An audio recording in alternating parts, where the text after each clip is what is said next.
Olá pessoal, bem-vindos ao Canoncast, o podcast da Canon do Brasil. Francisco aqui do Canon College falando com vocês, junto com Estevão Romera. Muito obrigado pelo convite. Estevão, o que veio primeiro, a música ou a fotografia? Nossa, a música, definitivamente. Eu sempre fui ligado à música de algum jeito, assim, meu pai tocava violino desde os 6 anos de idade, então eu sempre acompanhei ele, sei lá, em orquestra, esse tipo de coisa também, mas sempre mostrou, sempre tinha música em casa, sempre teve um piano em casa, minha mãe tocava piano. Pro azar deles, eu fui pro metal, né? Então... Me explica bem como é que o pai violinista, a mãe pianista, né? Sendo profissional ou não, mas assim, tá tocando violino, tá tocando piano. Mas, cara, eu acho que amigos, né? Amigos sempre estragam tudo, né? Acho que os pais mostram o caminho e os amigos que mostram para onde não ir. Mas, cara, eu lembro que... Cara, eu sempre ouvi meio que... É meio Andreas Kisses, né? Que fez aula de violão clássico. Exato. E no final das contas... E foi para outro lado, né? Foi para outro lado. Mas, cara, foi, sei lá, eu via de tudo, assim. A época da MTV e tal, a gente pegou... Eu era adolescente nessa época e tal, mas... Sempre tinha algum amigo ouvindo música. Eu lembro de ouvir Police, assim, no começo e tal. Mas quando teve um amigo meu que me mostrou o Arise do Sepultura... Isso daí acabou comigo, assim. Eu lembro que... Falei, caralho, o que é isso? Eu lembro que eu ficava ouvindo, assim, sabe? Tentando entender. Eu nem sabia que os caras eram brasileiros, assim, né? Então, sempre foi um negócio que me chamou a atenção. E daí eu fui descobrir. Não tinha internet, né? Sim. 89, 90, não tinha internet, né? Então, era um negócio que era muito... Ou você conhecia alguém que sabia um pouco mais para te explicar... E eu não tinha, porque esse meu amigo que mostrou também não era do metal. Ele só conheceu o disco e a gente ficava ouvindo e ficava pirando, né? Daí eu fui conhecendo aos poucos, tal. E Sepultura para mim foi um negócio que abriu a porta, assim, abriu uma caixa na minha cabeça, assim, que falei, nossa, esse negócio é muito mágico, assim. Daí eu comecei a descobrir e virei fã de Sepultura, assim, muito cedo, né? Então, e os derivados, né? Daí fui indo para as outras coisas. Mas Sepultura para mim era um negócio do outro mundo, né? E você tocava desde cedo? Não tocava. Eu comecei a tocar por causa de Sepultura também, né? É isso, eu acho que o Arise foi o disco... Eu já tinha ouvido outras coisas e tal, mas nada tinha me pego, assim. O Arise, que é de 91, foi o que me colocou nesse mundo, assim, né? Daí quando veio o Chaos AD em 93, que daí eu falei, eu preciso tocar guitarra, eu preciso saber tocar isso, assim, sabe? Eu comecei a pegar a guitarra e tal, meu pai me deu uma guitarra, que eu tenho até hoje, é a guitarra que eu uso no Desalmado até hoje. É a mesma guitarra e eu comprei ela em 94, eu acho. Ela vai fazer... Qual guitarra que é? É uma Jackson JDR, assim. Ela era azul marinho, agora eu pintei ela, tá cinza, tá bonitona. Tá mais moderna. Mas é a mesma guitarra. E... Para quem é do metal, a Jackson é sempre importante. Exato. E para quem é velho também, porque ela é mais leve, né? Eu tava usando uma Fender antes, que era muito pesada. É mais fácil de tocar, mais fácil de levar nas viagens. Enfim, daí Sepultura foi um negócio que para mim era assim, era Sepultura e o que o Sepultura ia derivar. Então, e naquela época, como não tinha internet, né, pra gente descobrir as coisas, eu descobri a banda além do agradecimento de encarte, né? Então você abria o encarte do disco assim e falava, Sepultura Thanks, sei lá, Biohazard, Slayer, não sei o que, lá. E daí você ia descobrir, Slayer, deixa eu ver o que é Slayer. Ia atrás, né? Então era tudo assim. E... Para quem é novinho aí, não sabe, mas o rock já foi moda, tá? Então, ele já ocupou grandes paradas. Hoje em dia não é tanto, né? Então essa época, assim, entre 90 e acho que é 98, né? Que era... Entre 90 e 2000 foi só rock.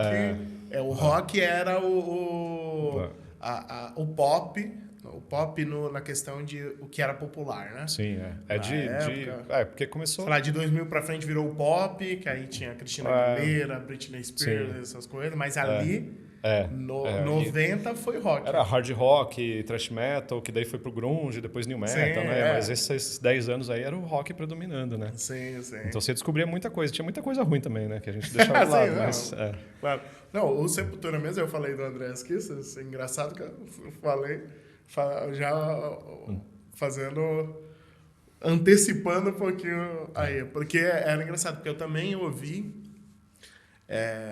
e era um negócio, Sepultura era uma questão, tipo, era era o thrash, mas aí tinha um negócio tribal, Sim. a partir de uns CDs assim. E aí tinha o Andreas, porque eu cresci ouvindo Metallica. E aí o Metallica, ele era virtuoso no solo. E aí na hora que chega a Sepultura, o Andreas faz uns solos... Uns dissonantes, assim, que é né? só, às vezes é só um barulho, é um negócio muito simples. Simples. E aí você fica, caramba. Aí você vai ver, conhecer a história do cara, o cara faz violão clássico, mas o cara faz exatamente aquilo para desconstruir o que os caras passavam 2 minutos solando. Ele fazia um negócio ali que era um barulho que encaixava, que você ficava... Caramba, que não é pra qualquer um. Isso, que não é pra né? qualquer Então, um. Era engraçado, porque você pegava, sei lá, você pegava Metallica, você pegava Steve Vai, você pegava Dream Theater, que os caras tudo... Os classicão, né? Do metal, assim. Sim, os caras pegavam e faziam um solo muito elaborado e ele vinha com um solo que era... que a construção dele não era... diferente. Tem melodia, tem ruído, tem um monte de coisa legal, assim. Mas é por isso que Sepultura chamou a atenção, porque era diferente, né, de tudo, assim. O thrash metal, assim, que foi provavelmente onde eu cresci, assim, de musicalmente. Tem muita coisa muito igual, assim, tipo Exodus, essas coisas assim, nunca me chamou muita atenção, porque a minha era meio flat, assim, Creator, tal, muita coisa igual. E o Sepultura destoava muito, né, nessa época. Então, eu fiquei fascinado, assim, de verdade. E você perguntou da música ou fotografia, mas meu pai sempre fotografou, então sempre teve câmera em casa também. Meu pai tinha umas Pentax antigas assim que eu sempre fuçava e errava pra caramba, né? Porque filme era muito fácil de errar, né? E você não sabia, né? Certo. Então você tinha que esperar 5 dias para saber que você errou, né? Então era muito frustrante, né? Então, mas assim, minha tia também fotografava, então eu sempre tinha alguma câmera perto assim e fui aprendendo meio por osmose também, assim. Mas seu pai trabalhava de quê? Meu pai era engenheiro civil, não tinha nada a ver. Ele pegava música e... Ele tocava violino desde criança, ele estudou música e tudo mais, sabia ler partitura, essas coisas que eu não sei até hoje também. Mas sempre estava envolvido, sempre teve quarteto de corda com os amigos, sabe? Sempre tinha alguma coisa rolando de música. E sua assim. mãe? Minha mãe tocava piano, a gente tinha o piano em casa, mas não tocava muito. E a assim. profissão? Minha mãe era nada, minha mãe dona cuidava, de casa. era minha mãe. Minha mãe do meu irmão. Ela era professora, tal. Depois que a gente cresceu, ela virou professora e tudo mais, mas ela ficava muito com a gente, era bem parceira, assim, e sempre levava a gente para ver tudo, assim, sabe, de coisa de música. Sempre que estava curioso por alguma coisa, ela levava para conhecer e para explorar e tudo mais. Sempre colocou a gente para fazer coisa muito criativa, sabe? Artes plásticas. Eu fiz curso de artes plásticas no MAN quando era criança. Ela sempre viu isso em mim e no meu irmão, né? Meu irmão é ilustrador. Ele virou ilustrador desde cedo. Sempre desenhou muito. Eu sempre desenhei bastante, assim. Sempre gostei muito de desenhar. Nós dois. Meu pai desenhava um pouco também. Mas meu pai era mais desenho técnico, assim, né? Então a gente sempre teve um lado criativo, assim, visual, música, um lance assim. Só que na época que eu fui escolher fazer um curso não tinha, né? Era arquitetura, ou desenho industrial no Mackenzie ou arquitetura na FAO. Então não tinha um negócio legal assim. Minha mãe que descobriu um curso de design gráfico, que era a primeira turma na Embi Morumbi, assim. Sim. E daí ela falou, faz esse daqui que eu acho que tem mais a ver, né? Porque a arquitetura não tem nada a ver, né? Eu sempre gostei também, porque eu via meu pai trabalhando com engenharia civil, assim, e meu pai sempre fez os freelas. Meu pai trabalhava no governo, né? Fazia projeto de canalização do Tamanduateí, sei lá, essas coisas assim. Mas aí os freelas dele era fazer casa, sabe? De amigo, de parente, de alguma coisa, fazia o projeto da casa e tudo mais. Então eu sempre me interessei por isso. Só que não vou ser arquiteto, né? Enfim, daí tinha esse negócio de música, fotografia, blá, blá, blá, tudo meio perdido assim na minha cabeça quando eu era moleque, né? E quando eu peguei a guitarra para tocar, eu falei, nossa, eu não vou ter disciplina para ser um guitarrista bom. Não adianta, não serei músico. Não serei músico. Então isso daí já desde cedo saiu da minha cabeça, porque eu falei, não, é muito difícil. Para ser um guitarrista de verdade mesmo, tem que estudar muito, não é para mim. Então, desde cedo eu já descobri que eu não ia dar certo nisso. Então, a guitarra para mim foi um jeito de ter a música na vida, tal, mas sim. Eu queria estar na música de outro jeito. E não tinha, né? Então eu fui fazer faculdade de design gráfico, que era um negócio que tinha mais a ver comigo, assim, sabe? Pensando em capa de disco, sabe? Sim. Sempre tinha algum link, assim, de algum jeito, assim. Eu gostava muito de fazer coisa no Photoshop, essas coisas. Sim, acho que em algum outro podcast, eu não lembro, que a gente citou. Hoje você vê os encartes muito pequenos, né? Spotify, Deezer, era tudo pequeno. Mas antes você pegava um vinil, era desse tamanho. Então era importante você fazer uma capa bonita, que chamava atenção, porque realmente as pessoas iam pegar aquilo e analisar detalhes e olhar. Então, isso era uma preocupação muito importante. Eu até pulei isso. Do CD, né? Tinha, tipo... Sim, não, isso tinha um card. E tinha umas caixinhas especiais, tal, aquela coisa. Eu até pulei essa parte porque foi uma das minhas frustrações na música e no design gráfico, que era... Eu lembro que eu era pequeno, vi um disco do Iron Maiden, assim, que falei, caralho, que capa foda, né? Porque eram umas ilustrações muito legais, assim. Coloquei pra tocar, nossa, que bosta. Nunca gostei, nunca ouvi um disco inteiro do Iron Maiden, porque eu achava muito bonitinho, sei lá, enfim. E daí eu acabei indo pro... Daí eu lembro que eu peguei a do Beneath the Remains, do Sepultura, né? Que é um crânio bonito. Eu falei, nossa, daí eu lembro que eu ouvi o Beneath the Remains depois, assim. O meu por primo causa da que capa. toca comigo, ele fala que Iron Maiden, Power Metal em geral, é música de aniversário. É música feliz de aniversário, porque as músicas são todas divertidinhas. Sim, exato. Eu nunca gostei, assim, eu sempre fui muito fechado, assim. Quando você é moleque ainda, mais metaleirinho, cabeça fechada, assim, né? Só vai afunilando mais, assim. Daí eu fui indo pra música feia mesmo, música torta e tal. E eu comecei a trabalhar com internet muito cedo também. Trabalhar não, explorar, assim. Eu tinha um amigo meu na escola, o Tuco. Ele já programava, tá? Ele era bem foda nisso, assim, de programação. Ele trabalhava na empresa do pai dele, fazia todo o sistema de gerenciamento da empresa do pai, assim, isso com 15 anos. Ele era bem cabeçudo nisso, assim. E quando começou a internet, aquela história de Netscape, Trumpet, WinSock, a gente baixava os sites, assim, começava a ler HTML para ver como é que fazia HTML. A gente começou a fazer HTML. E depois, daí eu meio que indo para design gráfico, música, não sei o quê. Eu peguei e fiz um blog na época, assim. Eu e a Tatu, que era a minha namorada na época, né? A gente estudava na mesma escola, a gente começou a namorar muito cedo. Eu tinha 15, ela 14, quando a gente começou a namorar, na escola ainda. E a gente gostava de música. Eu era Sepultura e ela era Metallica, os dois doentes, assim. E daí a gente fez um blog de música, meio que para aprender a fazer HTML, eu fiz um blog, né? E a gente meio que postava matéria de revista, né? Porque não tinha aquele negócio de notícia instantânea, né? Igual tem hoje. Assim, acontece, 2 minutos depois já está na internet, né? Então a gente pegava umas revistas, traduzia matéria de inglês para português e colocava no blog, assim. E uma das matérias que eu lembro que a gente traduziu na época, assim, na época que estava acontecendo a separação do Sepultura, né? Sim.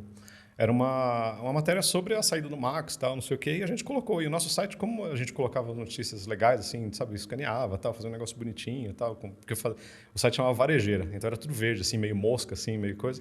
A gente fazia um negócio bem bonito, assim. Uma dessas matérias era um lance sobre a saída do Sepultura, era uma entrevista com o Max, eu acho. E naquela época não tinha comentário, né? Igual tem hoje, tinha guestbook. Então você colocava os comentários no guestbook assim e falava, que legal o seu site, muito tipo os testimônios do Orkut, né? As coisas muito velhas. E daí uma dessas matérias a gente colocou no ar e a Patrícia Kisser, a esposa do Andrés, viu a matéria e comentou no guestbook, falou, acho que você devia ouvir os dois lados porque não é só isso. Liga pro Andrés. Eu falei, como assim, né? E daí rolou. Isso qual que era a idade? Isso daí deve ter sido 97, eu tinha 18, 19 anos. Né? E daí, na verdade, aí foi o ponto inicial, assim, que a gente trocou ideia com o Andrés, a gente ficou muito amigo da Patrícia, a esposa dele, né? E amigo do Andrés, de tabela também. E daí ela falou, eles moravam nos Estados Unidos nessa época, né? Ela falou, a gente está indo para o Brasil no final do ano, a gente vai fazer um churrasco lá na casa do meu pai, vai lá, a gente troca ideia, se conhece e tal, não sei o quê. E eu fui, cara, meio que não acreditando, assim, sabe? Caralho, mano, é a banda que eu cresci, que é isso, cara?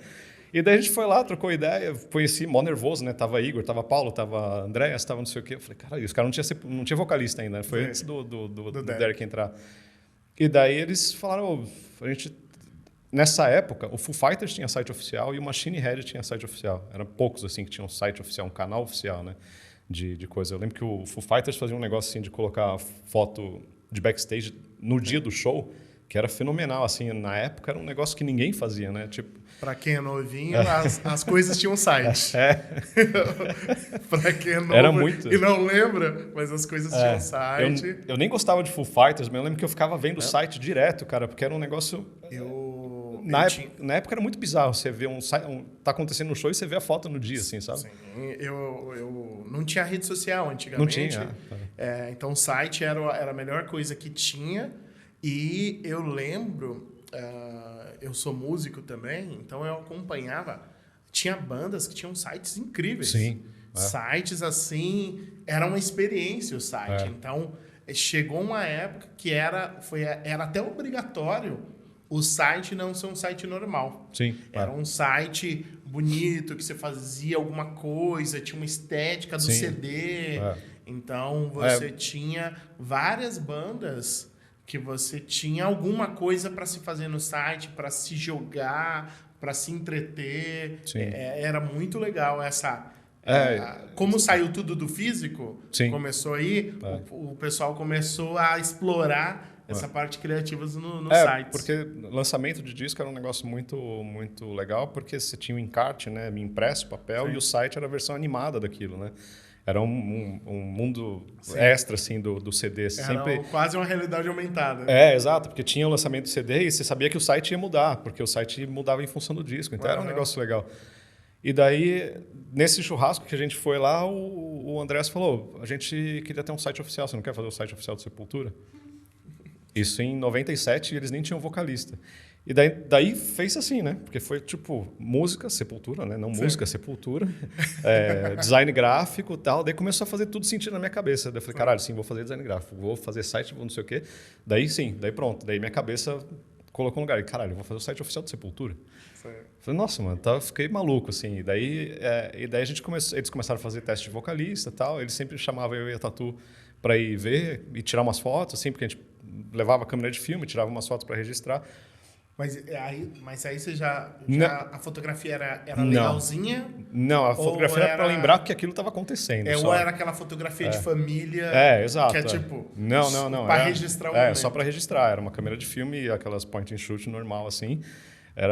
E a gente tirava foto pra caralho, porque tava com os caras, né? Emoção, né? Mano? Pra gente, cara, a gente com 18, 19 anos, acompanhando a banda que eu cresci. Sim. Sei lá. Ocupando a HD de 4 gigas. Nossa. Não, 4 gigas não. Nem era 4 gigas. Demorou para eu ter HD de giga. Era megas, né? 250 megas e tal. Mas enfim, daí... uma das matérias que a gente traduziu no nosso site, que foi a matéria que a Paty escreveu no comentário, era uma matéria da Kerrang, que é uma revista inglesa de música, né? E eu estou contando isso porque é emblemático, porque essa matéria da Kerrang, a gente traduziu uma matéria da Kerrang e colocou no nosso site. Começou a rolar essa história com Sepultura como fazer teste, começou a fazer teste com os caras, tal, não sei o quê. E um dos testes foi com o Derek, né? Antes dele entrar na banda. E a Tatu tirou uma foto do Derek com Sepultura nesse teste. E a gente falou, vamos guardar essa foto, porque se for ele escolhido, porque ele fez um segundo teste, tal, não sei o quê. E daí, quando os caras autorizaram, essa foto, beleza, o Derek vai entrar. Daí eu falei, a gente pode postar essa foto no nosso site, porque tinha o site Sepultura e tinha o nosso site ainda, né? E a gente postou essa foto do Derek no nosso site, antes de tudo. A Kerrang roubou a foto do nosso site e publicou na revista. Inverteu o jogo. E daí, na minha cabeça, a fotografia começou a fazer um negócio assim, sabe? Falei, caralho, tá ligando mais coisa aí, né? E eu fazendo o site Sepultura e tal, não sei o quê, e daí chegou uma hora que eles falaram assim, pô, você tá fazendo o site Sepultura, vamos tentar atualizar em tempo real e tal. Na verdade, meio que junto, assim, né? Eu ensinando eles sobre internet, né? Porque ninguém conhecia muito a internet. E eles querendo ter um canal de comunicação, eu falei, pô, vamos atualizar na hora. Eu vou no ensaio, tiro uma foto, a gente posta na hora e fala, pô, no mesmo dia, assim, foto igual o Fighters fazia e tal. Os caras começaram a gostar, legal, falou, vamos em turnê com a gente. Daí você faz foto na turnê. Eu falei, porra, lógico, né, mano? Daí comecei a fazer turnê com Sepultura, tirando foto para atualizar o site. E daí que eu falei, pô, eu preciso aprender a fotografar. E daí eu comprei uma... A idade era? Isso foi em 99. Eu estava com 20, 21. E pera, deram pelo menos um crédito para foto? Não deram. Não deram. Foi só... Não deram. Eu acho que... não lembro. Não lembro, mas eu preciso ver. Eu tenho a revista guardada até hoje. Ah, legal. É que quem tirou a foto foi a Tatu, na verdade, não fui eu. Mas eu não lembro se... Tem que ver na revista então, se tá escrito, né? Provavelmente não, porque eu acho que nem lembro da gente ter... Naquela época a gente não colocava a autoria nas fotografias nem nada, né? Então, era tudo muito solto ainda, né? E direito autoral de fotografia na internet é coisa recente também, 5 anos, sei lá, de sério, assim, né? De você, sei lá, usar indevidamente, conseguir processar e ganhar alguma coisa, né? Ou conseguir tirar a foto do ar, né? Porque não deram crédito. Mas, enfim, daí eu comecei a explorar a fotografia com filme, né? Comecei em show, eu comprei uma Canon, foi a minha primeira Canon, eu não lembro qual era o modelo. Eu não... XTI? Não, mas era de filme. Ah, de filme? De filme, Tá. Era uma Rebel, acho que a primeira... Uma Rebel de coisa, de filme, mas não lembro qual que era. Não lembro o modelo, enfim. Daí eu comecei a tirar foto, acompanhar eles em show, né? E fazer foto. Só que era aquilo, né? Que levava um filme. Não sabia fotografar muito bem, assim, show principalmente, que é uma coisa muito difícil, né? Tem que ter lente clara, aquela coisa. Então era tentativa e erro. Então eu lembro que nos primeiros shows eu levava um caderninho assim, daí eu fazia uma foto em 1:50, 4.5 e fotômetro no -1. Eu tirava a foto, lembro que eu anotava. Foto 1, essa configuração. Fazia a mesma foto, anotava. Eu ficava anotando assim, daí chegava na hora da revelação que eu ia ver qual da minha anotação batia com a foto boa. Sabe? Porque também não era só digitar como tirar foto com fotografia. Né? E também não tinha, hoje em dia, se você tirar uma foto, você consegue ver como é que ela foi feita. Sim. Você consegue ir lá na propriedade da foto Exato, e ver se 1/4000, 1/200, F2.0. Exato, você vê os if lá, tá tudo lá, né? A cola, né? Hoje é assim, antes não era. Não era. E outra coisa, tirar foto de dia era mais tranquilo, né? Do que à noite. E os caras... num palco escuro. Palco escuro e os caras se mexendo pra caralho, porque tá todo mundo batendo cabeça lá e se mexendo, né? E você querer congelar o momento, assim. Então, mas, nesse momento de aprender foto, você recorreu a quem? Ou ao quê? Cara, não tinha muito material, assim. Eu lembro que eu ganhei... Você fez uma aula? Não fiz porque eu não tinha muito, assim. Eu já estava trabalhando. Isso em 99, 2000, eu comecei a trabalhar em 97, 98 com web design, né, para aprender mais rápido, enquanto fazia faculdade. Então, cara, tinha aula de fotografia na faculdade, só que era muito mais história da fotografia do que fotografia técnica, né? Então tinha uma coisa ou outra assim. Eu não tinha conhecido assim um amigo para perguntar muita coisa. Tinha o lance da internet já rodando, mas não era essa banco de dados infinito que a gente tem hoje, né? Então não era um negócio. Então eu lia artigo, lia livro. Não é assim, você pegou um livro, mas fotografia de bebê, fotografia de animais, fotografia de casamento, é sempre de dia, é outra situação, é uma situação muito difícil. Então fotografia de show para mim sempre foi muito tentativa e erro, assim, sabe? Eu lembro. Mas os princípios fotográficos?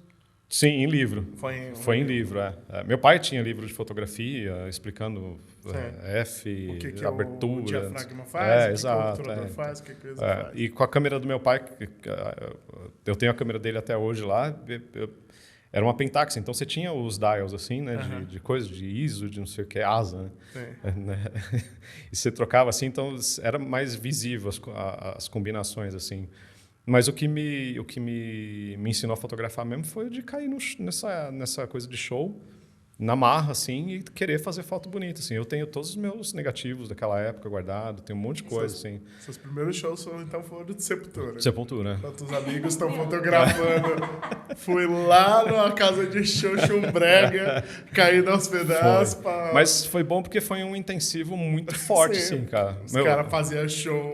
Eu basicamente gastava meu salário em revelação, porque eu levava, sei lá, 5 filmes para fazer um show. E não era barato na época. Né? Hoje, menos ainda, né? Mas na época, assim, comprava filme, testava filme, também lia sobre filme, fui aprendendo sobre ISO também com filme, puxar filme, puxar ISO e puxar na revelação, sabe? E daí, isso daí foi meu laboratório, cara. E, cara, filme, muito dinheiro jogado fora, mas aprendi, né? E daí comecei a aprender a revelar a levar no laboratório e pedir revelação fosca, porque mudava o contraste, tal, aquela coisa. Tem várias... Cara, tem muita foto legal, assim, que eu vejo até hoje e falo, cara, é impossível replicar isso no digital, cara, impossível. Era como se fosse um filtro, assim, que você não consegue fazer até hoje. Tem umas fotos emblemáticas que, na minha cabeça, assim, uma do Andrés e uma do Igor, que são duas fotos que eu falei, caralho, eu nunca mais vou conseguir tirar uma foto dessa. Assim, eu olho essas fotos hoje e falo, não dá para tirar uma foto dessa hoje, com digital, com nada, assim. É surreal, assim. Era uma linguagem muito diferente, né, de estética e de experiência também, cara, porque você não saber o que você fez na hora hoje é muito frustrante, né? Mas na época, cara, quando você não conhece a tecnologia, né? Você não tinha essa referência, né? Então era um negócio, pô, beleza, essa aqui eu acho que eu acertei porque estava tudo certinho. Porque você contava com o movimento do cara, assim, eu lembro que eu ficava esperando os movimentos assim, claro, porra, essa daqui certeza, eu até marcava foto 17, eu acho que é a boa, né? Peguei, daí chegava lá na revelação, puta, tudo errado, que bosta. Mas daí você ia treinando, né? Olho e dedo e tal, e aprendendo. E foi isso. Para ter uma noção de como tirar as fotos no e outro, né? Ainda mais porque como você acompanhava uma banda só, lógico que possivelmente tinha um festival ou bandas que abriam e tudo mais, mas você estava acostumado com aquela banda. A música é assim, sim. A luz eu sei que entra aqui nesse momento... ainda mais se eles levavam um técnico de luz, de luz, você já sabia. Aqui é a parte que eu sei que vai baixar a luz e vai estourar a luz aqui agora. Então, e mesmo você tinha uma noção de como isso faz muita diferença. Isso eu lembro que eu fiz um workshop uma vez de fotografia e uma das coisas que eu falo se você tiver oportunidade, acompanhe uma banda. Se você quer aprender a fotografar show, acompanhe uma banda. Porque banda pequena ou banda grande, o cara sempre faz o mesmo movimento naquela música, o cara sempre vai andar para trás naquela música, o cara sempre vem para frente naquela música. Então, você consegue, pelo menos, você consegue prever algumas coisas para você errar menos e conseguir, sabe, controlar um pouco mais o ambiente, né? Ou até mesmo... Não, se você conhecer a música... Sim. Você já tem uma noção, porque você sabe, a música tá alta, ela vai dar uma baixada, aí daqui a pouco vai ter uma explosão de ritmo... da música, e você já sabe, né? Essa explosão, os caras vão pular, os caras vão fazer alguma coisa, a luz vai saltar, vai acontecer alguma coisa naquele momento, conhecendo as músicas. Era exatamente isso que eu ia falar. Tipo, mesmo você não conhecendo eles, talvez no palco, você já conhecia muito bem eles no... Sim. Então, tipo, você conhece os caras, né? Já sabia o que acontecia, né? Então, é um ambiente um pouco mais controlado, quase como uma foto de bebê, uma foto de animal, que você liga o flash, liga o que você precisa ali para estar lá. Então, porque música, se você chega a fazer um show sem conhecer a banda e sem conhecer a música da banda e sem conhecer o ambiente e tal, é um negócio muito aleatório. Você tem que ter muita experiência para conseguir fazer garantir, sei lá, um trabalho, né? Se for um trabalho, né? Eu acho que foto de show e foto de esporte são as coisas mais difíceis que tem, porque o número de variáveis é muito grande, né? Você está num ambiente totalmente descontrolado, luz baixa, às vezes tem fumaça, tem, sei lá, tem tanta variável. Já teve show que eu tive que colocar o capuz, calor, tive que colocar o moletom, de tantas coisas que jogavam, assim, sabe? Então você está trabalhando num ambiente hostil também, né? Quase foto de guerra, né? Foto de jornalismo de guerra, o negócio. E eram uns negócios, mano... O pessoal pulando. Tudo, cara, umas bagunças e cuspindo, é bagunça, né, mano? O povo tá emocionado, tá todo mundo, né? Sim. E misturado a isso, cara, não era qualquer banda, né? Eu não tava acompanhando qualquer banda, tava acompanhando a banda que me formou. Então, pra mim, era um negócio de, caralho, mano, olha onde eu tô. No meio do show, assim... Para de fotografar e fica, olha o que eu tô vivendo. Mas isso aqui. Eu faço até hoje, mano. Eu faço até hoje. Esquece de registrar. Totalmente. Não, mas não esquecer não, porque entra numa sintonia tipo, olha isso. Mas isso eu faço até hoje, velho. De verdade, assim. Eu dou uma choradinha em vários momentos, assim, cara, porque eu falo, cara, não é possível que eu tô aqui. E os caras estão me pagando pra estar aqui ainda. Mal sabe eles, trouxa, estão me pagando que eu faria de graça, tá ligado? Então é bizarro, cara. Nossa, que interessante. É surreal. Você já trocava de lente no show? Não trocava de lente porque eu não tinha. mas às vezes eu pegava emprestado e tal. O que você tinha de lente? Eu tinha uma 24-105. Ah, tá. Que nem era clara, né? Não, ela era... Acho que ela F4. era F4 e em 105 ela era 5.6, eu acho. Ah, então Era bem escura, assim. Sim. E tinha uma grande angular que eu não lembro qual que era. Acho que era uma 20 1.8. Que era... Mas também, para palco grande era uma bosta porque ficava tipo, muito perdido, assim. Mas era legal fazer foto de perto, né? Sim. Isso é outra coisa também. Eu tinha acesso, né? Então eu podia chegar lá atrás do Igor e enfiar a câmera dentro da bateria e fazer umas fotos que ninguém faz. Isso é legal pra caramba, assim, sabe? De fazer umas coisas. Sim. Porque os outros fotógrafos não tinham o mesmo acesso que eu, né? Porque eu era amigo dos caras, eu ficava show. E isso que você falou, às vezes, cara, eu ia pra trás da bateria tirar uma foto e eu pegava você cantava e ficava... Caralho, mano. O Igor tocando na minha frente, assim, né? Eu ficava 3 músicas assistindo o Igor tocar e ficava lá, viajando. E fora todo o resto, né? Porque às vezes você estava fotografando na Espanha, daí você estava fotografando na França, daí você dormia, acordava e estava fotografando na Alemanha, tava uns negócios. A gente foi para África do Sul, cara, fiz tudo com eles, né? No total, eu fiquei lá 22 anos com Sepultura. 22 anos. O Andrés e a Patrícia são padrinhos de casamento meu e da Tatu, né? Quando a gente casou, porque tava tudo... Era uma família zona, assim, e tal. E virou um negócio muito foda, assim. E a Patrícia, que faleceu esse ano, né? Era a minha madrinha, assim, de vida, assim, até profissional. Porque ela, apesar dos caras quererem essas coisas assim, quem pegava na minha mão e falava, vai fazer. Você vai tirar foto, você vai fazer site, você vai não sei o que. Foi a Patrícia. Assim, de pegar e falar, não, coloca o Estevam para fazer. Coloca o Estevam para fazer que ele não sabe fazer foto, mas ele vai aprender, sabe? Um monte de coisa assim. Foi ela que me jogou nesse mundo, assim. Então, era a minha madrinha de vida e profissional, assim. Foi muito foda, assim, desde o começo, assim. Ela sempre abraçou eu e a Tatu como se fossem filhos dela, assim, sabe? Sempre ajudou muito a gente, sempre abriu muita porta. E o trabalho com Sepultura abriu infinitos, né? Fotografei Slayer, fotografei Metallica, fotografei, cara, tudo que é possível, que existe, assim. Jura? Que legal. E de conhecer as pessoas, né? Eu nunca gostei de tirar foto com os caras, assim, sabe? De te pegar, vamos tirar uma foto. Nunca gostei. A única vez que eu fiz isso foi o James Hetfield em 2010, que, cara, eu falei, essa daí eu não vou aguentar, vou ter que tirar foto com ele. Porque eu gostava muito de estar no backstage, assim, sabe? De estar nos bastidores e fazer as fotos que ninguém faz, cara.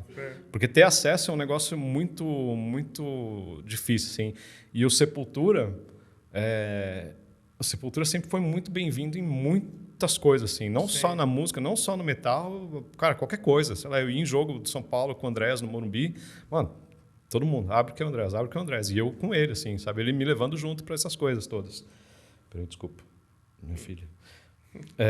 Ele me levando junto para essas coisas e, sabe, e eu participando, vendo umas coisas que eu nunca achei que eu fosse ver na vida, cara. Foi surreal. E daí isso foi me instigando a querer fotografar melhor, querer fazer outro tipo de fotografia, desenvolver uma linguagem, não sei o quê. Mais para frente, quando veio o vídeo, eu aprendi a fazer vídeo também por causa do Sepultura, porque a gente estava em turnê e queria fazer um tour report, sabe, em vídeo. Daí eu comecei a fazer vídeo pro canal do Sepultura, meio que sem saber muito o que eu estava fazendo, mas aprendi a fazer. E tudo veio disso, assim. Basicamente, a minha carreira se construiu porque eu queria fazer coisas legais para Sepultura. Sim. Porque é um jeito de, sei lá, Sepultura me fez crescer, né? Pô, que legal, cara. E daí isso foi gastronomia e tal. Fui aprender a fazer foto de gastronomia com a Tatu, as coisas que foram acontecendo. Eu tive 2 empregos na vida, porque quando eu comecei a trabalhar, eu vi que eu não ia ter férias, né? E daí, se o Sepultura me chamasse para uma turnê, eu não ia poder ir porque eu tinha que trabalhar. Eu falei, então eu não vou trabalhar. Eu vou abrir minha agência para poder ter férias quando eu quiser, para poder ir para turnê, né? E daí eu aprendi tudo, abri uma agência me formei em 2001, em 2002 eu abri uma agência com um amigo da escola, da faculdade, meio que na marra, assim, pegando uns freelas e tal, e daí eu falei, vou ter agência que é um ambiente controlado. Quando o Sepultura chamava, eu tô pronto. E chamavam e fazia, 3 turnês por ano, um negócio assim, sabe? E dava para ir de boa. A agência era de design, né? Design gráfico, Tá. Aí você conseguia conciliar com essas chamadas? Porque sim, as viagens eram longas, né?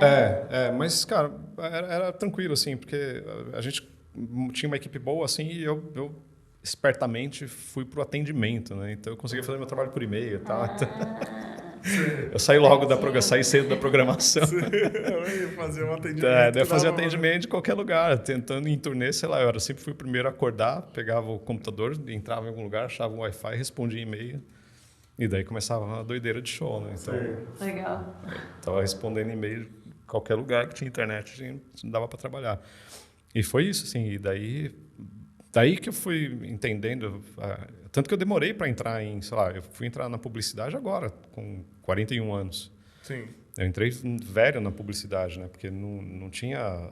Eu sempre tive agência, daí eu desfiz da agência, saí da agência para montar o Family Mob, porque eu queria voltar para música. Me cansou o mundo de agência assim também, porque é muito desgastante também, né? Atendimento de agência e tudo mais, lidar, porque quando a gente atendia umas bandas, fazia site de banda, mas, cara, não é o que dá dinheiro, né? Não é o que sustenta a agência, não é o que sustenta, não paga as contas, né? Então a gente tinha que ter uns clientes corporativos, tal. Isso daí meio que me desgastou um pouco. E daí chegou uma hora que eu falei, não, quero me ligar mais com música. Daí eu montei o Family Mob, construímos o estúdio e tudo mais. Eu saí um pouco da agência e foi isso daí que eu me joguei na fotografia de verdade. Que daí eu comecei a fazer foto de show, foto show também, assim, não é um negócio que é hobby, né? Não é um negócio que dá dinheiro e tal, mas é legal porque te dá acesso, te faz conhecer pessoas. E daí eu meio que começaram a me chamar, a me indicar para fazer foto de artistas grandes e tudo mais, né? Daí que eu fui fazer, sei lá, fiz de tudo. Você já chegou a trabalhar para alguma agência de fotografia ou é sempre Não. por você, por contato? Legal. Para agência de fotografia, não. Sempre me indicavam para fazer alguma coisa, assim, fazer show pontual, para acompanhar artista e tal, assim, E mesmo esses caras grandes que vieram, tipo Metallica que você falou, sempre foi você por você? Sim. Que você foi fotografar? E aí depois como é que... É só curiosidade mesmo, tá? Para quem ouve a gente, né? Sempre fica interessado em saber as possibilidades.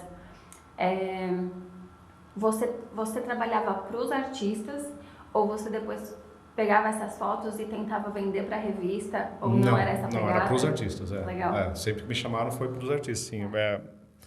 Porque também é um negócio assim, dependendo do tamanho do artista, eles não querem um cara emocionado, né? Eles querem um cara que seja profissional e que faça o trabalho sem intervir, sem nada, assim. Então tem que ser um cara indicado, né? Normalmente se indica alguém que fala, mas esse cara aqui é responsa, ele é tranquilo, ele não vai atrapalhar, não vai dar uma de fã no meio do rolê nem nada, né? Que é justamente isso que eles não querem, né? E... O fotógrafo vai no meio do show, no meio do palco começa... Lá tem, viu? Tem. Tem muito. Tem muito, já tive umas situações assim que também inacreditáveis, assim, de acesso, assim mesmo. Um dos trabalhos mais legais que eu fiz foi com o 30 Seconds to Mars, né? O Jared Leto, né? Que é Hollywood, o cara pica das galáxias. Me indicaram para fazer o Rock in Rio com eles, quando eles vieram em 2017. E daí eram 2 dias para ficar com ele, acompanhando tudo e fazendo foto de tudo, de backstage. O fotógrafo deles teve algum problema, que não pôde vir para o Brasil, e daí me indicaram e eu fui fazer. Fui para o Rio de Janeiro, fiquei, daí me falou, a produtora dele me falou, ele quer almoçar com você para falar umas coisas, né, de como ele quer as fotografias e tal. Encontrei ele lá no Fazano, almocei com ele e tal. E é legal porque é umas situações que é muito diferente, né? É um mundo muito diferente, né? E ele falando, quero foto desse lado, não quero foto assim e tal. Enfim, tem umas coisas que tem umas particularidades também que não... porque ele também, especificamente esse cara, ele é ator, Sim, ele é músico, mas ele é ator, então ele tem umas... Tem um personagem Tem a manter um personagem ali. ali. Então, não é qualquer foto. O meu lado melhor é assim. Sim, exato, é bem isso.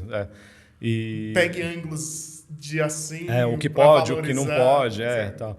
E esse dia foi legal pra caralho, porque teve essa reunião, ele falou um monte de coisa, assim, que fui guardando, né, as coisas na cabeça e tal. E daí chegou no dia do Rock in Rio, fomos pro hotel, entramos na van, tal, aquela coisa, fazendo umas fotos deles de backstage e tal. E daí no caminho ele falou assim, tem uma hora do show, eles vão te dar o setlist, fica com o setlist no bolso, tem uma música lá, que eu não lembro qual que era, que a gente vira de costas pro palco, eles acendem uma luz, ao contrário, para iluminar a gente fica de costas pro palco, era o Palco Mundo, né? O Palco Mundo, cara, do tamanho de um shopping aquele negócio, né? Pra você correr de um lado pro outro, tava só eu lá. Ele falou, ó, tem uma hora do show que você tem que subir lá na bateria para fazer uma foto da gente com o público atrás, né? E eu quero que você faça 3 fotos, depois você monta no Photoshop. Faz uma foto, 3 fotos, para você montar uma panorâmica, né? Para ser bem grande, assim. E eu falei, beleza, tranquilo. Facinho de fazer. Fazer uma panorâmica na mão, no escuro. Isso. Coisa, e sem saber que música, porque eu não conheço as músicas, eu não conhecia as músicas e tal. Beleza. Daí chegou na hora do show, assim, 30 Seconds to Mars vai entrar, ninguém no palco, só o fotógrafo deles que pode ficar no palco. Cara, o palco limpo, assim, ninguém, só eu, de foto e fazendo foto daqui, foto de cima, daí corre, sobe a rampa, sobe a escada, volta, vai, não sei o quê. E, cara, ele fazendo show e toda hora ele assim, ó, pra mim, assim, tipo, meio que olhando onde eu tava. Porque, no fim, pra esses caras, o que importa, lógico, o show importa, tudo importa, mas o que importa também é o resultado que ele vai publicar, né? Então, as fotos, e ele não me conhecia. Eu fui indicado como confiança e, cara, eu sentia que toda hora que eu tava ele estava tocando, mas toda hora ele estava me olhando, assim, né? Sim. Se você vê o show do 30 Seconds to Mars, na Multishow, eu tô lá direto, assim, no palco. Eu sou o único estranho no palco, assim, porque ele fala, fica perto de mim, tem umas horas que eu quero que você faça foto eu cantando e o público atrás, tal, não sei o quê. Eu falei, beleza.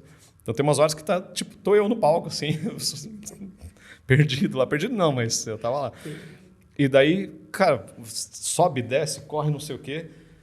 Coloquei a mão no bolso e falei, caralho, cadê o setlist? Perdi o setlist. Caiu o setlist no meio do show. Falei, nossa, fudeu, qual que é a música, não sei o quê. Eu tava lá embaixo, assim, eu vi eles virando, a luz assim, eu falei, caralho, e agora? Corri. Não sei o quê, eu falei, cara, não vai dar tempo. Peguei, coloquei acho que era a minha 17, eu tenho uma Canon 1735, que é muito velha, muito antiga. Nem a 1735 não existe há 15 anos. Coloquei ela assim e falei, não vai dar para fazer a panorâmica que ele quer. Fui correndo assim, acendeu a luz. Na hora que eu cheguei assim, eu peguei e fiz, fiz 3 fotos assim, reto. Cara, eu bati, foi o tempo, falei, tá, clac, ele veio na minha direção. Eu falei, mano, era 3 fotos. Mano, não falou mano, né? Porque... Ele falou, dude, 3 photos. Ele veio na minha direção, bravo assim, muito bravo. Eu falei, calma, eu tirei a foto que você quer. Porque eu tinha feito em 17, né? Tava abertona assim, eu falei, cara, deu para pegar assim, geral assim. Deu suando frio. Eu vi que ele ficou bravo porque eu não fiz as 3 fotos que ele queria, né, tal.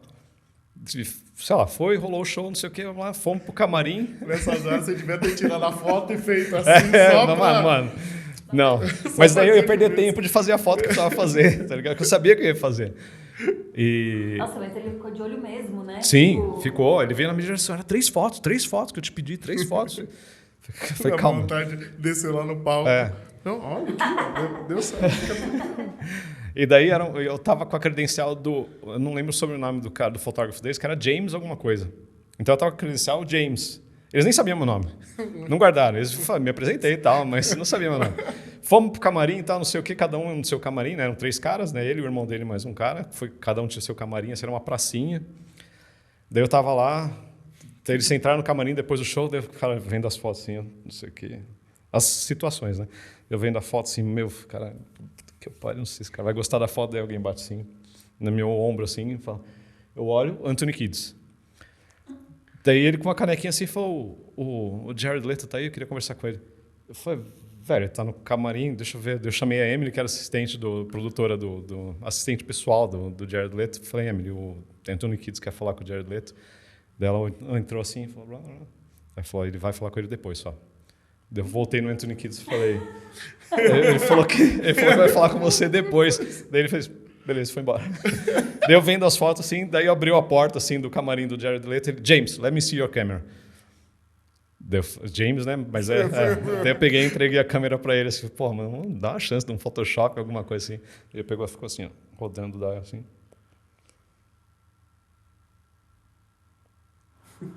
Nossa. Very good. Eu falei, caralho. Daí eu falei, viu? Deu pra tirar a foto se queria. Tá? Ele ficou procurando a foto, cara. Ele ficou procurando. Falou, muito bom. E devolveu a câmera. Daí parou. Daí acabou. Aí foi isso. Daí fui pro hotel, tal, tratei as fotos, tal, mandei... Ele tinha pedido para mandar 3 pastas. Uma só de backstage, uma das fotos que eu achava mais legal e uma das... Foto A e foto B, né? As fotos A e as fotos que eu achava legal mais ou menos. E foi isso. Agradecer. O melhor deve ter sido ele chegando pro James e falando, James, por que você não tem uma 17? Então. Pois é. É que é muito grande. Pois é. Ele cobrava mais, falou, não, para fazer foto panorâmica, eu vou ter que te cobrar mais $200 nesse cachê aí, que eu tenho que juntar isso. Mas foi legal, assim. E daí, é foda que, assim, eu confesso que essa foi uma de, sei lá, 20 situações que eu tive que você faz uma porrada de foto, coisa pra caralho, um monte de foto foda. Legal, e daí chega no Instagram, uma foto. E nem era o que você mais gostou. Tá? Então, beleza. Mas beleza, é deles, né? Então, deixa lá com eles. Sim. Dependendo do artista que você faz 200 mil fotos e aí usa uma foto que nem é a que você achava mais legal. Mas tem muitas histórias, cara. E é infinito. Você ficar aqui 5 horas de coisa. Mas você chegou a fazer foto de gastronomia também, né? Também, bastante, Faço até hoje, na verdade. Mas porque música não dá dinheiro, né, gente? Infelizmente. Música é a realização de sonhos só, mas viver de música é muito difícil. Tanto dos 3 lados, né? Sim. Tanto tocando, quanto fotografando, quanto gravando, né? É muito difícil. Esse de gastronomia era para algum lugar específico? A gente começou, eu e a Tatu tinha ela começou a fazer gastronomia, quando eu estava fazendo design gráfico, ela foi fazer gastronomia. E daí ela queria escrever sobre gastronomia e a gente juntou as duas coisas. A gente fez um blog de música, então a gente não tinha mais a Varejeira, que era o blog de música, ela fez um blog de gastronomia. Fez um blog de gastronomia. Que chama Mexerica. E naquela época, blog era uma coisa gigante, né? Tipo, Twitter e blog eram muito grandes, assim. Então, eu lembro quando ela bateu, sei lá, 10 mil seguidores no Twitter, era um negócio tipo ter 1 milhão de seguidores hoje, né? No Instagram, sei lá. Então, era muito grande. E a Tatu virou referência, assim, de receita e tudo mais, de desenvolver receita própria. E como eu fotografava já, a gente comprou umas luzes e começava a fazer. Ela cozinhava em casa, então a gente fotografava o nosso jantar e ia pro blog. Então, sempre que ela fazia alguma coisa um pouquinho diferente, né, pra gente comer em casa, a gente já colocava na mesa, tirava uma foto, comia e era isso. A gente já era na era digital. Já era na era digital, Não precisava esperar 5 dias para revelar um filme e ver que deu errado. Não, daí já era digital. Isso daí foi 2005, eu acho. Eu comprei a minha primeira Rebel XT.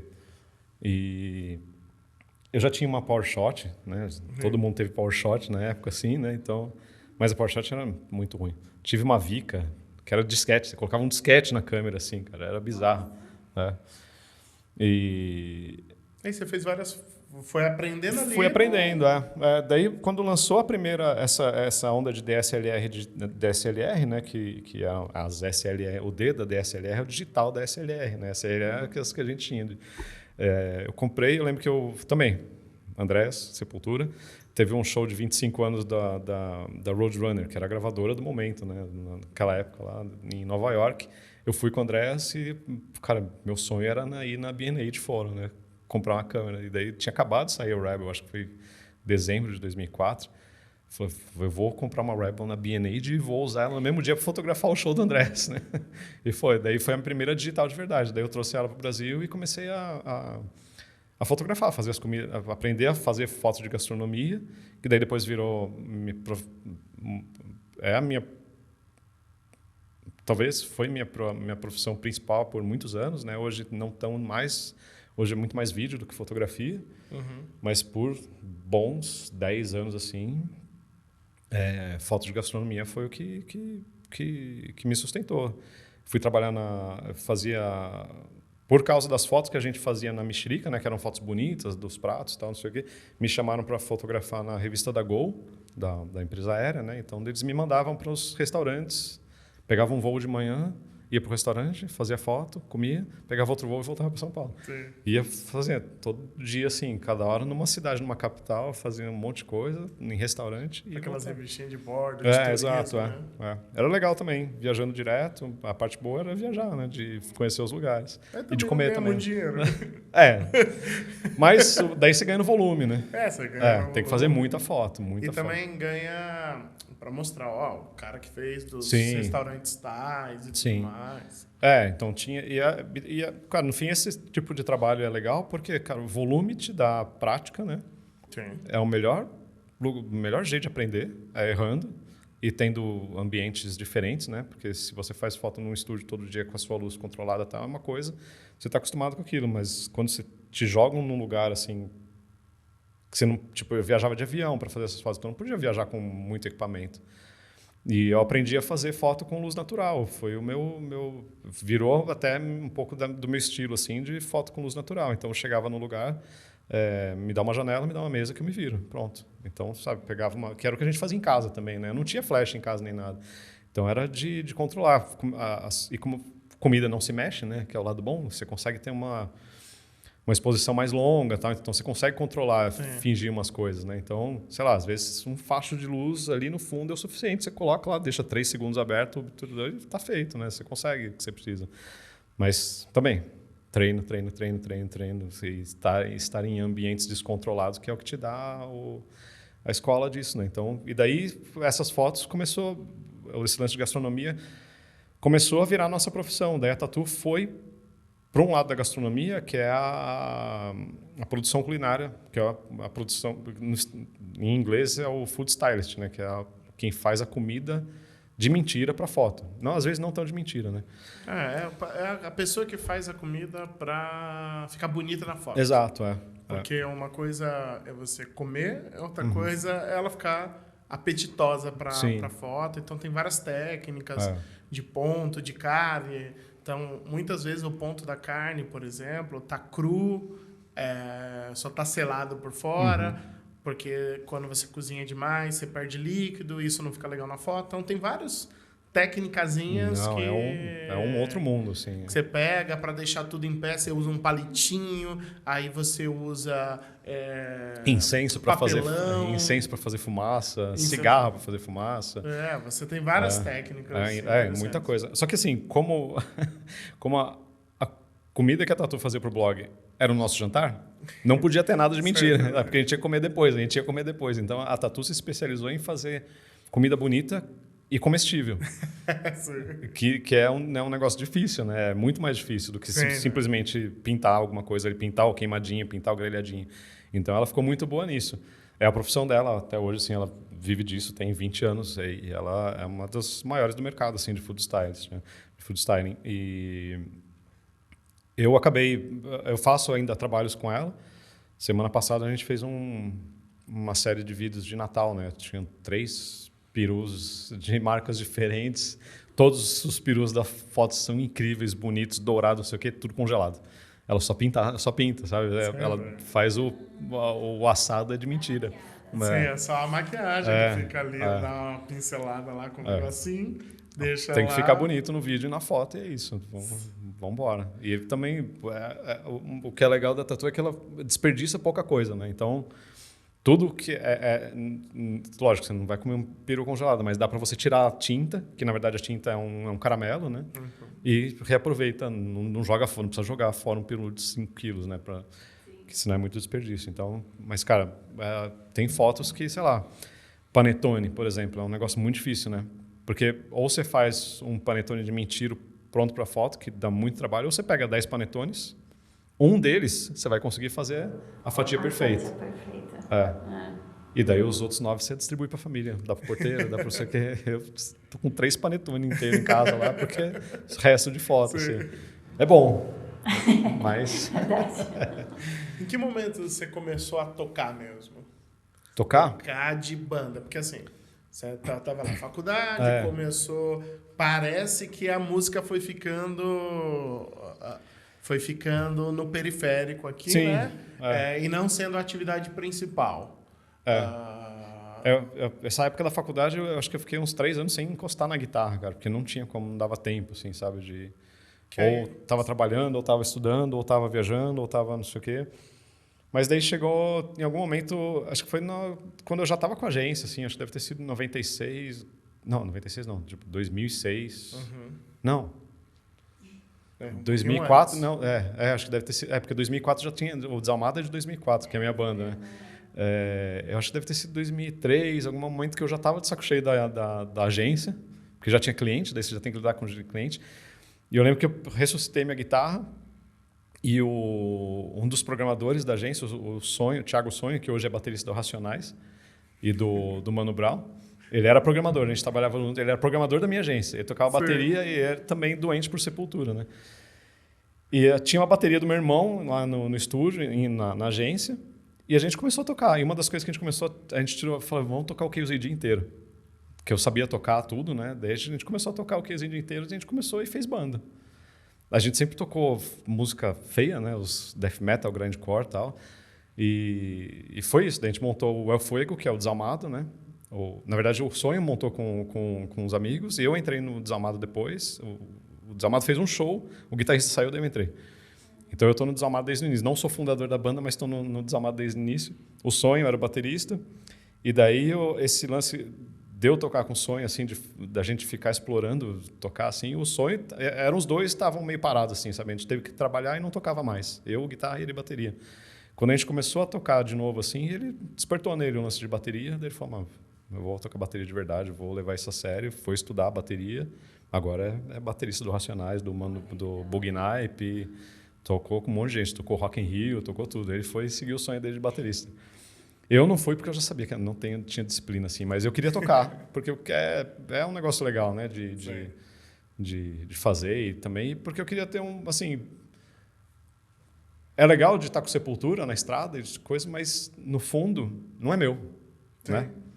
É o rolê dos caras, né? Eu só estou registrando, mas não é o meu. E eu queria estar na estrada também, só que com um lance meu, né? De fazer, é legal fazer turnê na Europa, tocando guitarra, fotografando, mas tocando guitarra também é legal, né? Então vamos fazer, eu quero fazer uma banda e realizar isso também para mim, sabe? De ter um lance. E daí a gente começou. Fazer música, fazer disco, nunca teve cover, assim, a gente sempre fez música autoral e tal. E acho que a primeira turnê que a gente fez na Europa foi em 2011. A gente fazia a banda meio, legal, vamos tocar, faz um show ali, faz um show aqui. A gente fez uma turnê na Europa em 2011, que a gente foi para a Europa com, sei lá, 20 shows marcados, pegou uma van, saiu tocando. Olha que legal. E daí nessa turnê que deu estalo, é legal isso aqui, hein? Vamos fazer mais. A gente voltou para o Brasil, daí a gente começou a levar a banda mais a sério, assim. A banda foi fundada em 2004, esse estalo foi em 2012, assim. Que daí a gente começou a fazer de verdade a banda, assim, vamos, a gente tem que tocar, que é para poder viajar tocando guitarra, né? Sim. E daí a gente foi, daí deu certo, cara. A gente faz bastante turnê, já fez várias vezes Europa, fez... Onde você sente que é mais bem recebido, assim, de público, sabe, que curte mesmo? Um país latino é mais próximo da gente, né? Portugal, Mas Espanha. vocês cantam em português ou em inglês? A gente cantava em português. Depois que a gente começou a fazer essas turnês assim, começou a subir para a Alemanha e tal, a gente começou a ter público de outros lugares, a gente mudou para inglês. Porque a gente via que tinha... A gente começou a lançar os CDs com as letras em português e uma tradução em inglês, porque as letras não... A gente faz grindcore, então as letras são um pouco politizadas, assim, tem uma mensagem, assim, então é legal que seja entendido, sabe? Então a gente sentiu que era legal fazer um negócio em inglês porque tinha uma conversa, não era só... A gente não faz música falando de demônio, capeta, essas coisas. Então tem uma mensagem, assim. Então começou... E os lugares que a gente toca lá também são lugares que têm um envolvimento social e tudo mais. Então fazia sentido a gente mudar para inglês para poder ter essa conversa, né? Através da música e tudo mais. E funcionou. Então hoje a gente canta em inglês. Os 2 últimos discos que a gente lançou são em inglês. E funcionou bem. E, cara, escrever letra de rock em inglês é muito mais fácil, né? Vamos ver. Só João Gordo consegue escrever letra de português decente no metal, cara. Não tem jeito. Voltando para a pergunta da Luísa. Qual que foi? Desculpa. Recebe quem? Recebe, sim. Então, acaba sendo o país latino, assim, tipo Portugal e Espanha, principalmente, né? Mas França é muito legal também. Isso, os loucos é o leste europeu, né? República Tcheca, nossa... O povo é maluco, cara. É muito louco. É legal pra caramba. Sim. Alemão é mais frio, aquela coisa que a gente já sabe como é. Holandês também é divertido, Bélgica e tal. Tem vários lugares legais, assim, mas quanto mais... Na verdade, quanto mais pobre, mais legal é. Quanto mais pobre o país, né? Porque daí você vê que o cara tem o discurso encaixa, a conversa encaixa, a música encaixa, o povo se identifica mais, sabe? O europeu oriental, né, nas partes orientais ali, é o pessoal que vai. É aquela casa cheia, pessoal maluco. Exato, eu falo mais pobre, mas é porque o povo que talvez te olha no mesmo nível, assim, sabe? Vê diferente e tal. Então, te recebe melhor, trata bem. Não que os alemães não tratem, não, então, mas... Não, e é o que você falou, talvez faça mais sentido a conversa, né? Exato, né? Porque entende aquela realidade. São problemas, né? Isso, São problemas diferentes, mas são problemas isso. sociais parecidos, né? Então, tem um link ali, né? Então... Quem que faz as fotos? Então. Porque não é você. Não, eu fiz algumas, mas... Sem timer. Não, sem timer. Sem Não. timer, isso. Hoje, quem faz muito das nossas coisas... Aquele que acaba a música, peraí, gente. Eu volto pro palco, vamos não dá, não tem como, né? Eu queria muito, né? Porque... Coloca um time-lapse tirando foto. Mas clipe, eu já fiz muito clipe do Desalmado. Sim. Eu fiz foto promo, eu fiz com timer, algumas e tal, mas chegou uma hora que falou, não, chega, eu queria fazer tudo, não dá. Daí, hoje quem faz muita coisa nossa é a minha namorada, a Maia. Ela é fotógrafa também, ela é incrível. E ela faz as nossas fotos mais legais ao vivo, são ela que fez. E também, mas é que a gente é banda pequena, né? Se desse para levar ela em todos os shows, assim, seria incrível, né? Então, tem alguns shows pontuais que a gente leva ela. A gente abriu para o Rock em 2019, que é um festival emblemático, né? Que a gente sempre quis fazer. A gente levou ela para registrar, então... Sempre que tem algum show importante, a gente leva ela para ter foto. Ou se não dá para levar ela, a gente acha algum amigo ou alguém que a gente sabe que é legal para fotografar, né? Não dá para levar... Não dá para pagar o fotógrafo para levar num porão de São Paulo. Não, e é legal, cara, mas as fotos mais legais são nos shows mais fuleiro que tem, cara. Sim, mas é porque fica caro, né? Porque sim, a exato, casa não vai fecha te pagar a conta. muita coisa. Não fecha a conta. Você já tem que dividir em 4 pessoas. É 4? 4, são 4 pessoas. Aí, se você tiver um hold, coisa que vai acabando dinheiro. Foto é a última coisa, né? Infelizmente. Né? Mas sempre tem algum amigo, assim, esse lance de Instagram, YouTube e tal, te conecta com muita gente, né? Então, sempre, em algum show nosso, tem algum fotógrafo que acompanha o meu trabalho de fotógrafo e tá lá não pela banda, mas tá lá pelo meu trabalho de foto e fala, pô, eu vou tirar foto de vocês hoje aí, porque eu sou mó fã seu, não sei o quê. Eu sei que não é fã da minha música é horrível, mas é fã do meu trabalho de foto, entendeu? Que da hora. É muito legal, cara, esse lance de fotografia, cara, tem muita gente que me segue e que fala que eu sou referência, isso é muito foda. Eu acho muito legal de ver e falar, pô, eu me joguei na fotografia vendo suas fotos, uso suas fotografias como referência para tratar, sabe? Uns negócios assim. Isso eu acho muito legal mesmo. E quando você entrou no vídeo? No vídeo, eu comecei a fazer vídeo em 2010, eu acho que foi... Na gastronomia ou não? Não, Sepultura. Tá. Em turnê, Fazer vídeo, porque a gente tinha... Eu abri... Tudo que o Sepultura, Instagram foi eu criei, Twitter foi eu criei, YouTube foi eu criei.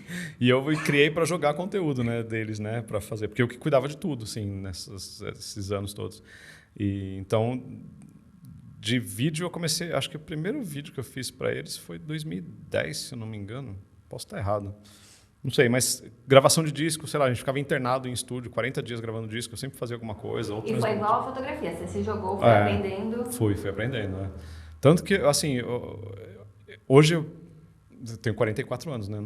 E eu tô novo na publicidade. Cara, eu não sei nada dessas linguagens, sabe? De equipamento, Como você foi parar na publicidade? Porque são vários, né? Olha como uma pessoa consegue ser múltipla. A publicidade... Publicidade tem um negócio chamado dinheiro, né? Que é tentador, assim, para pagar as contas. Cara, né? eu não tinha cabelo branco até entrar na publicidade. Mas paga a conta. Você acredita que a Enel não aceita algo que não seja dinheiro? Exato, não dá para pagar a conta de luz, não dá para pagar a conta de água sei lá, a gente come de graça, se veste de graça, mas pagar a conta não paga, né? Se eu for tirar uma foto de umas agências suas, mandar uma foto, aceita, né? Mandar uma foto da minha conta para a Enel para falar. Mas assim, mas acho que na verdade eu fui para a publicidade muito porque assim, várias coisas, né? Acho que idade, eu não sou novo. Para ficar rodando essa fala. Também, assim, eu tenho uma filha de 14 anos e uma das coisas que mais me doeu, assim, foi 2010, assim, 2010 ou 11, não lembro, que a gente ficou muito tempo fora com Sepultura, assim, e ela tinha 3, 4 anos. A gente estava coisa muito difícil em casa, assim. Foi a época que eu me separei da Tatu, foi um negócio muito bagunçado a vida, assim. E ficar fora 3 meses na Europa com a minha filha pequena, casamento ruim. E você fala, pô, eu lembro direitinho do dia, assim, a gente foi... Porque sempre tem isso, né? Nas turnês tem dia de folga, não sei o quê. Era um dia de folga na Suíça, ou na Áustria, em Klagenfurt. Tem um lago maravilhoso, verão. Vamos alugar uma lancha, vamos pro lago. Vamos. Daí você tá lá, cara, sol, lancha, tudo certo, tudo lindo. Você, caralho, mas lá no Brasil não tá tudo bem, sabe? Então você fica, porra, é um conflito, assim, você não consegue... Você não aproveita o local. Porque você, puta, mano, saudade da minha filha, caralho, tô devendo com a Tatu, sabe? Então, umas coisas assim, casamento bagunçado, aquela coisa, você dá uma bagunça e, assim, é legal. Só que, ao mesmo tempo, não é um negócio que você desconecta, assim, né? Então, e essa hora, assim, eu lembro que essa hora nessa época que me deu um estalo, puta, eu preciso talvez alguma coisa um pouco mais física lá no Brasil, assim, ter um negócio, beleza, você não quer mais ter agência, porque te deixa infeliz o tipo de trabalho, mas tem que fazer alguma coisa que dê dinheiro. Então, publicidade talvez tenha vindo um pouco por isso, assim, e por curiosidade também, de conhecer equipamento, conhecer as câmeras Cine, sabe? Porque você começa a fazer vídeo, você quer conhecer equipamento, é um negócio, né? Caralho, você quer mais lente, você quer não sei o que, é um negócio... Porra, mano, o que é essa série C da Canon? Por que a câmera é desse tamanho? Por que tem tanto botão, sabe? Porque você está acostumado com uma Rebelzinha, daí você quer...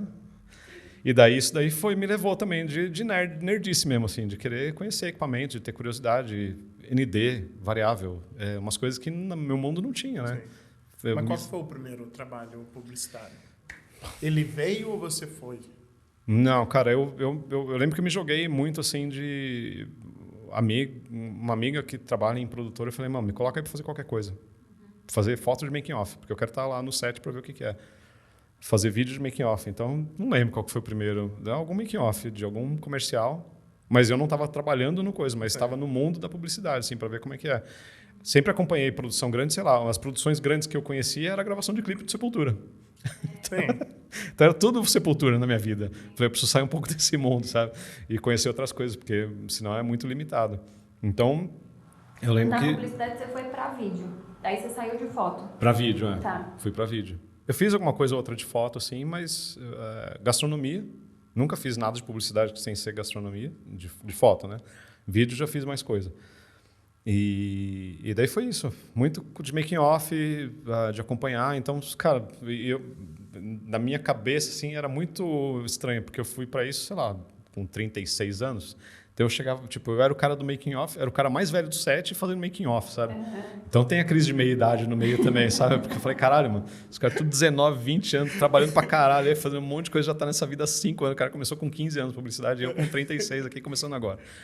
Então era muito eu queria entrar nisso, assim, pra saber, pra conhecer as coisas mesmo, assim, sabe? Então foi isso. Agora eu tô fazendo bastante trabalho de direção de fotografia, direção de cena, algumas coisas também, faço muito clipe também, que é um jeito de estar na música e estar no vídeo, né, profissional.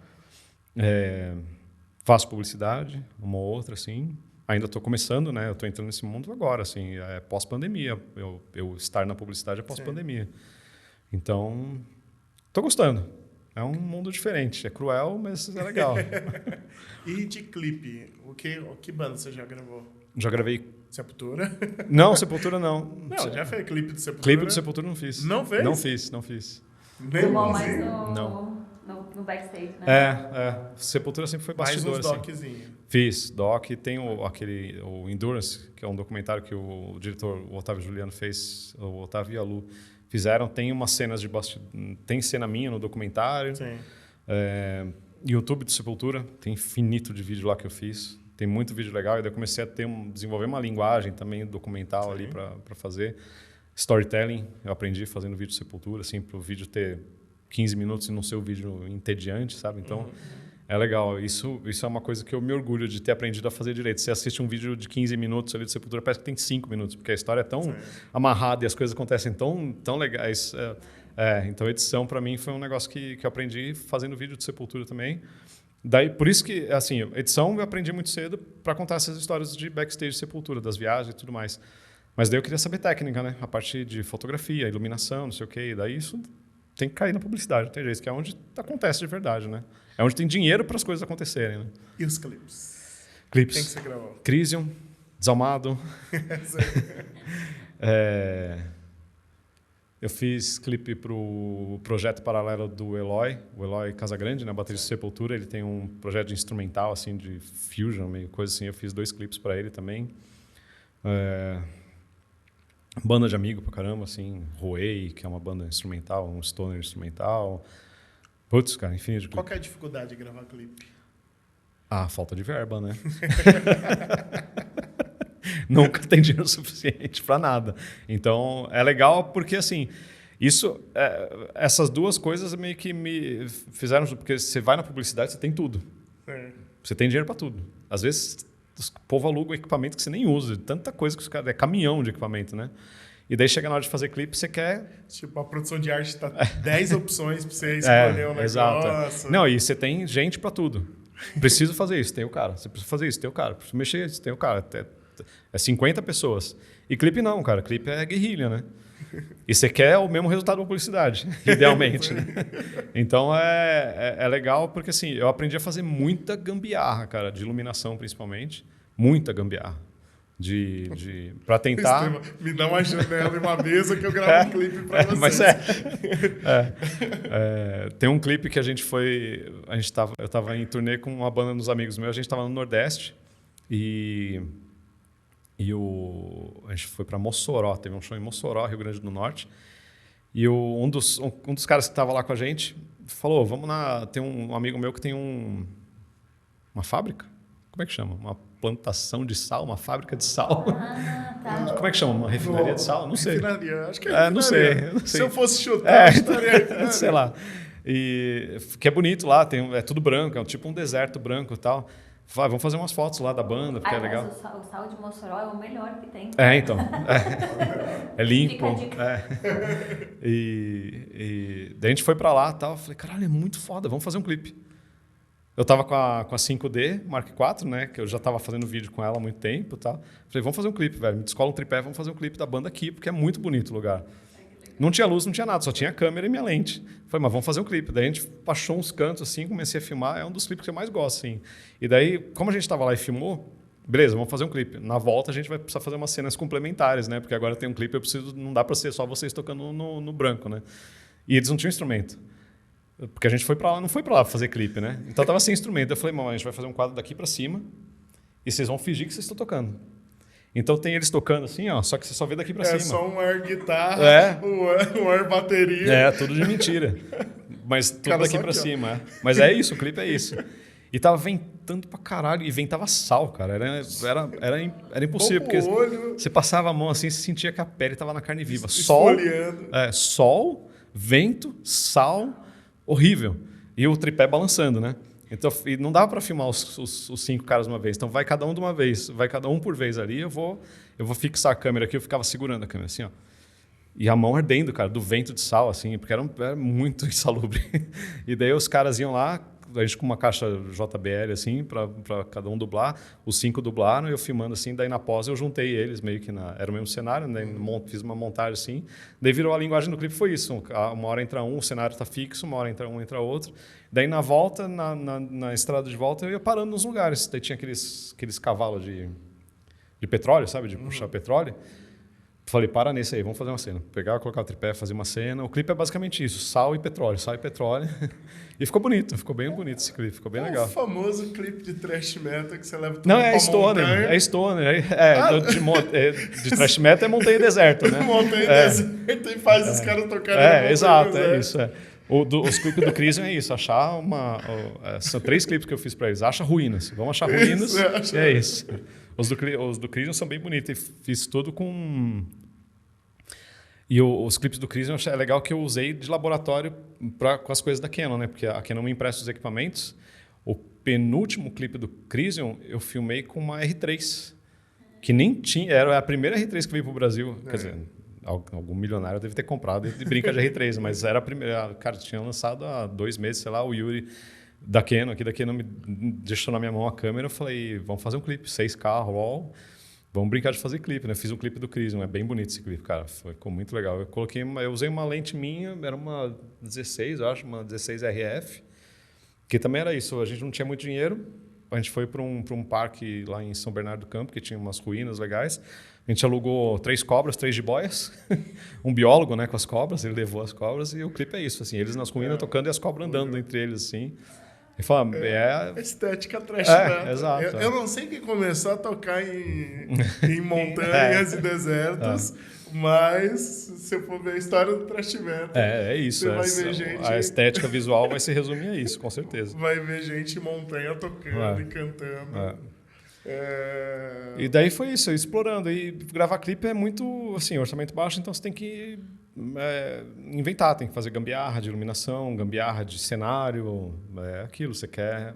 Gostaria de ter a verba que publicidade tem para fazer clipe, mas é impossível, né? Então... O melhor que dá para fazer nesses X mil reais que... e magia da edição, né? A pós é tudo também, né? Então, assim, os meus clipes... A direção de cena é um negócio que eu estou aprendendo agora também, a dirigir e tal, se tem uma historinha e tal. A Cripta, eu fiz clipe da Cripta também. Então, que foi uma das primeiras experiências de direção, assim, de ator, dirigir ator, né? Que é outro mundo, cara, nada a ver.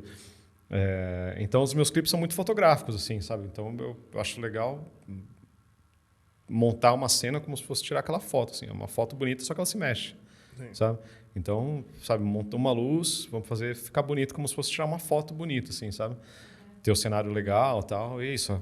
A câmera se mexe eventualmente, mas muitos dos meus clipes são fotografias. Cada take é uma fotografia. Né? Que se mexe, sabe? Tem alguma coisinha mexendo, uma outra coisa mexendo. Tem agora que eu estou começando a explorar essa movimentação de câmera, que também é outra linguagem, né? Uma coisa é documentar, né? Documentar a estrada, contar uma história seguindo umas pessoas e depois na edição você contar essa história. Outra coisa é você contar a história com a câmera, né? São coisas muito diferentes. Existem muitos diretores que você tem... eles eram fotógrafos antes de virar diretor, então cada take é uma fotografia bonita. Você poderia pausar o frame, enquadrar aquilo, porque ali já é uma fotografia interessantíssima.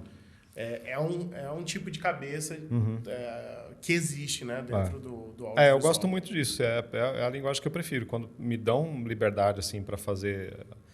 Cuida do clipe, você que escolhe como vai ser. Eu cuido assim. É que quando você precisa contar uma história, né, tem um personagem ou tem que fazer alguma coisa, daí já muda de figura porque não é, né? Daí é o personagem o principal, né? A história é o principal. Então não é mais tanto...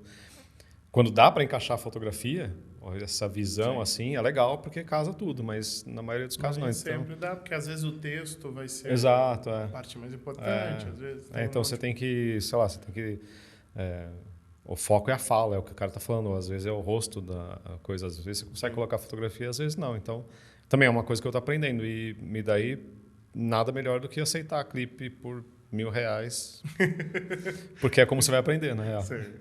E o canal do YouTube? Cara, o canal do YouTube também foi meio que laboratório, assim, para mim. Por causa desse lance de vídeo, eu queria aprender a filmar, aprender a fazer umas coisas.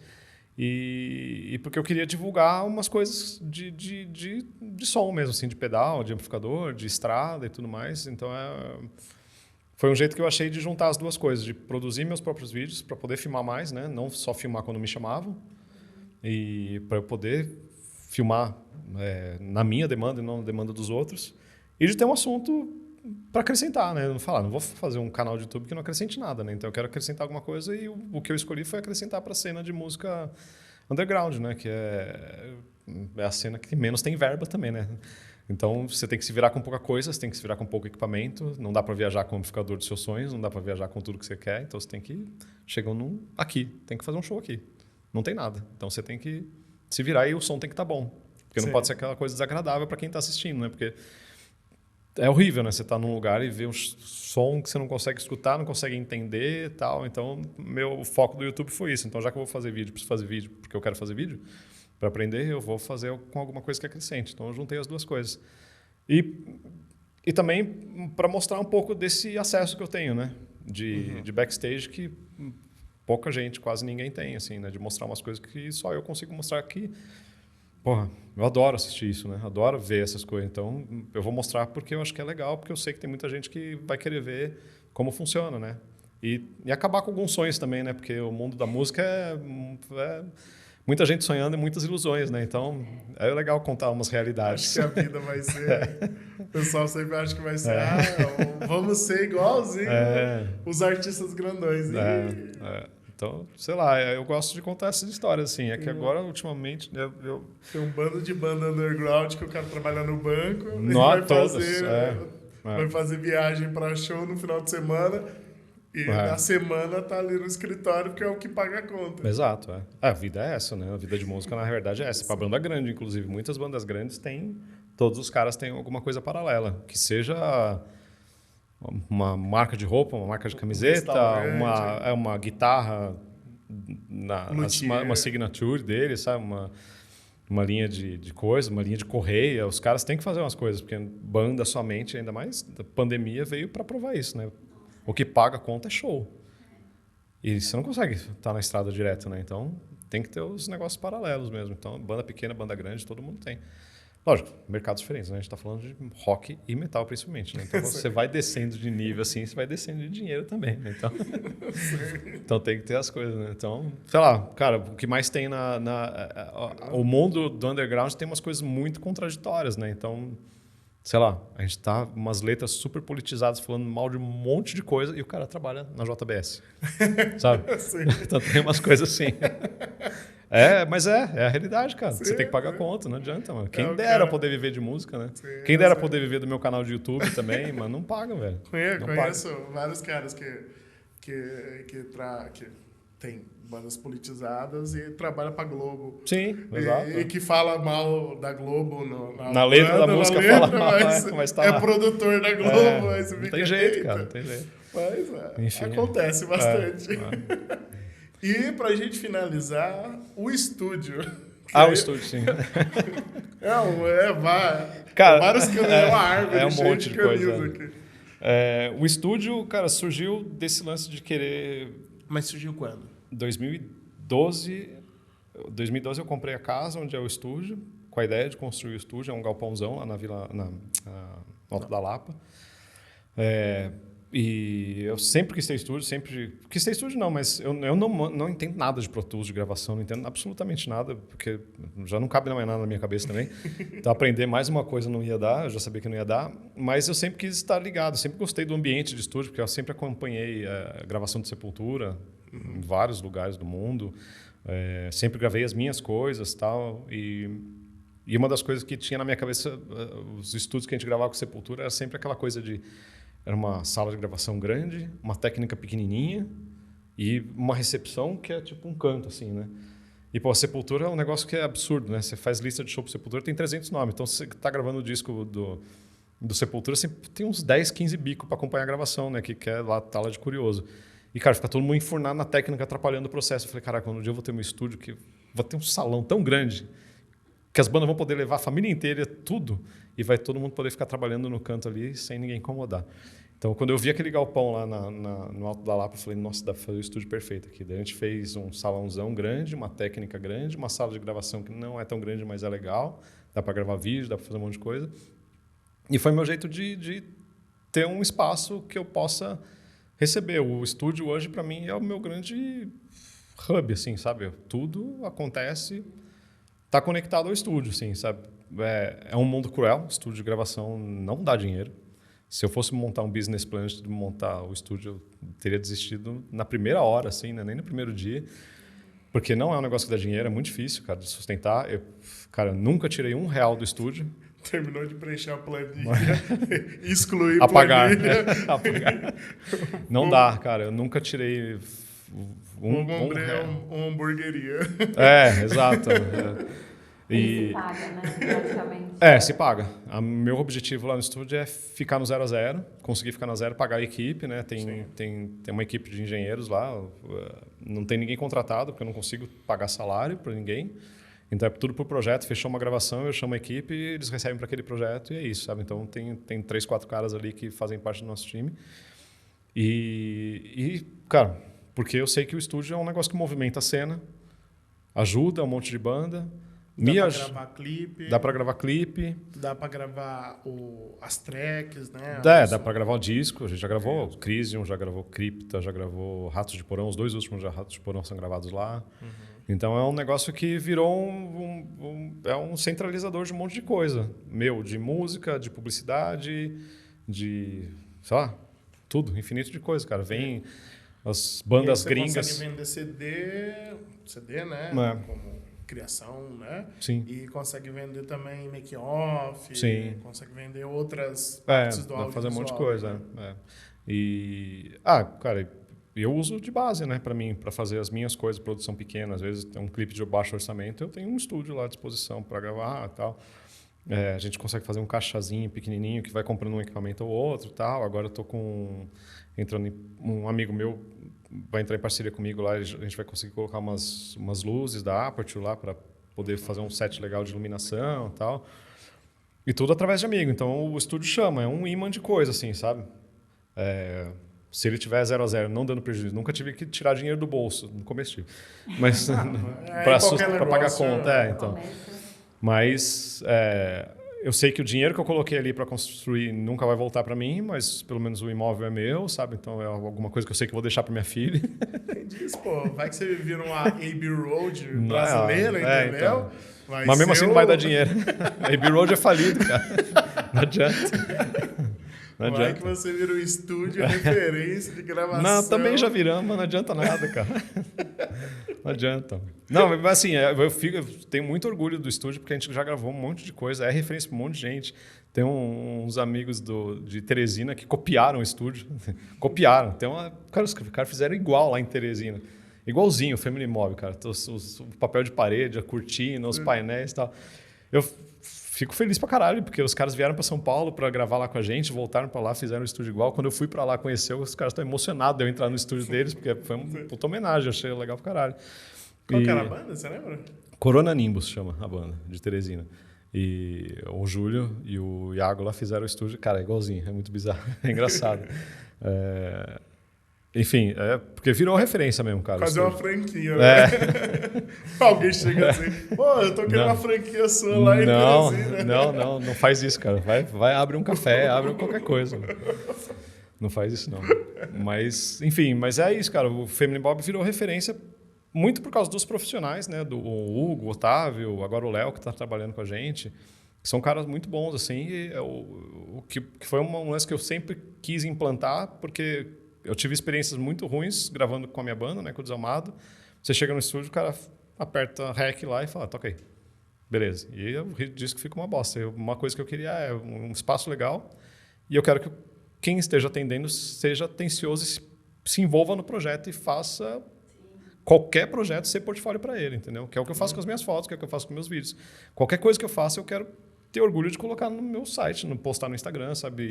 E ser portfólio. Então, o Family Mob é isso, assim, pô, já teve vários casos da banda chegar lá para gravar, pô, vamos gravar e tal. Chega lá, tem que falar pros caras, velho, não vai dar para gravar. Vai ensaiar e volta daqui 2 meses. Porque não adianta, a gente não vai editar seu disco, a gente não vai montar e te entregar um negócio que você não tocou, que foi o computador que montou. A gente não faz isso. Que muito estúdio faz, né? Beleza, vamos aí. O que importa é você pagar, aqui eu te entrego o seu disco pronto, de mentira e pronto. Você fala, mano, vai ensaiar, chama o Hugo vai no ensaio, dá uns toques, daqui a 2 meses vocês voltam, se tiver melhor. E vamos gravar de verdade, gravar valendo, sabe? Sem Photoshop, sem edição, sem truques, sem nada, vamos fazer de verdade. Porque no fim é nosso portfólio, mano. Não é o que a gente vai entregar para a banda, é o que a gente quer colocar no site, como, pô, gravamos isso aqui, é legal, mano. Dentro das limitações de cada um, a gente não quer que todo mundo seja super músico e tudo mais, a gente entende que música é um negócio que tá em 10º na fila de prioridades das pessoas, porque as pessoas têm que trabalhar, têm que sustentar filho, têm que pagar a escola, têm que pagar não sei o quê, daí vai gastar com gravação de disco, porque gravação de disco é um negócio caro, né? Então, cara, a gente quer que seja um negócio legal, porque o cara colocou um dinheiro que não vai ter volta ali, né, para ele, para as bandas. Então, tem que ser um negócio bom, que o cara se orgulhe, que a gente se orgulhe também, né? Sim. Então, infelizmente não dá para tirar dinheiro de estúdio, mas é um negócio muito legal, é bem satisfatório, assim, porque também conecta com muita gente, conecta com muita coisa legal. Canon chegou muito em mim por causa do estúdio, por causa das coisas que a gente fez no estúdio. Eu tenho uma C300 Mark II lá, da Canon. que a Canon, que é da Canon, não que é da marca Canon. A Canon me empresta, né? Para fazer muita coisa lá. E eu acabei me envolvendo muito com a Canon por isso, porque fez sentido também. A minha primeiro filme foi uma Canon, minhas 2 outras de filme estão lá na minha estante ainda. Como é que é? Um DN, né? Que é de filme. É aquela grandona assim que tem o motor embaixo, tá? Sim. Que foi a minha primeira câmera profissional de filme. Tá lá, eu tenho 2 dela, tá na minha prateleira até hoje. Daí eu fui evoluindo de câmera também. E isso foi chamando. E muito disso é por causa do estúdio, né? Esses 10 anos de estúdio me conectaram com muita coisa, com muita marca. A Canon faz evento lá de montar as câmeras todas, de chamar a marca, chamar o pessoal para conhecer câmera nova. Faz lá no Family Mob também, porque tem um espaço legal. Enfim, e é isso. Hoje eu sou fanboy da Canon total. Tudo que eu fiz foi com Canon. A gente não está aqui à toa também conversando por causa disso também. Mas porque é as parcerias, né? E tudo derivado do estúdio, né? Então foi um negócio que, para mim, foi muito certeiro. Não financeiramente, né? Mas de network é um negócio absurdo. Assim, o estúdio conecta, além da música, né? Muito além da música. Pô, que legal. É o seu depoimento de não querer aprender coisa nova porque a cabeça já está cheia. Eu sei bem como é. Que eu faço produção musical. Sim. Eu mexo num software chamado Cubase. Nossa. E no mercado, a maioria das pessoas não usam Cubase. Usam Pro Tools, usam outros. Só que eu não consigo aprender outro porque eu tenho preguiça. Porque o Cubase, cara, eu já sei onde estão todos os botões, eu sei onde eu clico para fazer tal coisa. Não, vai Pro Tools, não, aí eu vou ter que aprender tudo de novo. Então, deixa pra lá. Né? Eu tô no Cubase, eu já sei como funciona, sei tirar o som. E você faz bem, cara, é isso. Você entrega um negócio lá e tá legal e tá funcionando, independente de qualidade ou não, mas, cara, você consegue fazer seu trabalho legal, assim. E um lance de câmera é muito isso também, cara. Eu mexo tanto com câmera o dia inteiro. Eu tenho calo aqui, né? Calo de segurar a câmera, assim. Calo aqui do grip da câmera. Assim. Ontem eu tava vendo, caralho, fica tirando pele, porque falei, caralho, é calo de câmera essa merda. E eu acompanhei a evolução da Canon. Eu uso Canon há 20 anos e é mais ou menos parecido com isso, assim, cara, em show, no escuro. Não tem iluminação, sabe? Eu mexo na câmera sem olhar pra câmera, sabe? Se muda alguma coisa, outro dia eu peguei a Fuji da Maia para fazer um show, fiquei tentando achar a luz assim, para achar os botões, não sei o quê. Falei, caralho, velho, não dá. Daí você volta pro seu ambiente, assim, né? Que você faz tudo na mão, tipo, clica, blá, blá, troca de câmera, não sei o quê, tá tudo na mão, assim, faz parte do corpo já, né? O negócio já meio que funciona sozinho, assim. Então, tem muito disso, assim. E com software é a mesma coisa, né? Sim. Você sabe fazer. Isso é verdade. Você mudou alguma coisa, você já aperta o botão. Eu tô acostumado a fotografar agora com a R. E aí, na hora que... E a R, ela não tem botão de ISO. Ela não tem nenhum botão de ISO. E aí, tem um botão ali do lado do disparador... É o MFN, né? Isso. Que ali você clica, aparece, pode ser ISO, pode ser balão de branco, pode ser drive, e eu coloco sempre no ISO ali. Então eu já clico ali, abre o ISO, eu mudo e volto. O meu tá ali também. Só que você vai para uma 5D, o ISO já não é ali. O ISO já fica atrás do disparador. E aí na hora que eu pego, aí eu já fico clicando num lugar que não existe. Sim. Aí onde é o ISO mesmo, aí eu tenho que olhar, o ISO é aqui. Aí o dedo já está acostumado a vir aqui para frente, não vir para trás. É automático, Então é uns negócios, realmente, você se acostuma. É difícil de... Mas é bom que dá para customizar, né? Eu peguei uma R5C agora, e daí deu para colocar os botões tudo certinho, assim, nas posições. Igual a R, né? Deixei igual a... Eu fiquei muito tempo com a R também. Eu tenho uma R, uma R5C, e a C300 Mark II. C300 Mark II ainda tem que dar umas olhadas. Mas é que a gente não mexe tanto porque ela é coisa, mas a R5C já está toda programada, assim, ó. False color, ISO, não sei o quê. Parece que tem 18 dedos, assim, mexendo na câmera. É mó bom, muito prático. Cara, que é difícil, assim. Lógico, quando você está em publicidade, às vezes você não está trabalhando com a câmera que você quer, né? Ou você escolhe a câmera, mas é que o mercado exige outras coisas e tal. Mas daí você... Cara, tem câmera que eu não sei mexer. Mas na publicidade você tem assistente de câmera, né? Também, então você só fala para ele, ISO 800, e acontece, entendeu? E também na publicidade, As coisas são muito mais programadas, né? Sim, você pensou, exato. Você pensa antes de dar o hack. Não é? Vamos dar o hack. Sim. Então dá tempo de você... De você se programar onde estão as coisas. Ali. O lance de fazer vídeo documental e estrada, esse tipo de coisa, que isso que nunca me tirou da Canon é porque é isso, cara. Você tá no automático ali, o negócio é muito fácil. E às vezes você tá num subterrâneo com os caras da banda, sobe uma escada, você tá à luz do meio-dia, sabe? Então, mudar a ISO, mudar não sei o quê, sabe? Mudar a configuração para... Na hora que você está assistindo o vídeo, isso ser uma coisa que acontece naturalmente, é muito difícil se você não sabe onde está tudo na mão, assim, sabe? Então, tem uns vídeos que eu, às vezes, muitas situações não dá para você simplesmente deixar no automático, né? Então, você tem que saber muito. Então, já teve umas magias, assim, de eu conseguir, tipo, baixando o ISO enquanto os caras estão saindo para o claro, assim, sabe? E você nem vê a transição, sabe? Fica, caralho, aí sim. Você comemora. Venci. Transição de ISO. É foda. Estevão, obrigado. Obrigado a vocês. Valeu demais. Qual que é o YouTube? Estevão Romero. Estevão E Romero. o Instagram? E Romero. E o do estúdio? Family Mob. familymob.studio no Instagram. Então, a gente coloca bastante foto de bastidor, de gravação, de filmagem lá. Tem bastante coisa legal. Que legal. E para você que é músico, vá lá também, porque... Faz gravação de tudo, faz videoclipe. A gente faz uns eventos lá também, então segue no Instagram que direto... Eu gosto de fazer evento lá no estúdio porque é uma oportunidade de quem não conhece o estúdio ir lá conhecer, a gente troca ideia, ver o estúdio por dentro, que tem direto, todo dia tem, posso passar aí para ver o estúdio, tem uma banda gravando, eu não posso receber. Então, a gente faz uns eventos pontuais, assim, coloca uma banda para tocar, vende uma cerveja lá e o pessoal pode conhecer o estúdio e tal. Porque virou um ponto turístico em São Paulo, né? Para quem é da música feia, da música... quer ir lá conhecer. Da gritaria, é lá, né? Gente, obrigado aí por assistir. Curte, compartilha todas essas coisas que o YouTube manda fazer. Entra no Instagram do Canon College para conhecer a gente. Veja os nossos cursos. Temos cursos de fotografia, de vídeo, de edição de foto, de edição de vídeo.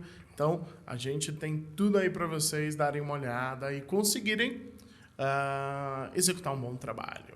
Tá? E é isso, gente. Muito obrigado. Eu que agradeço. Até a próxima. Valeu.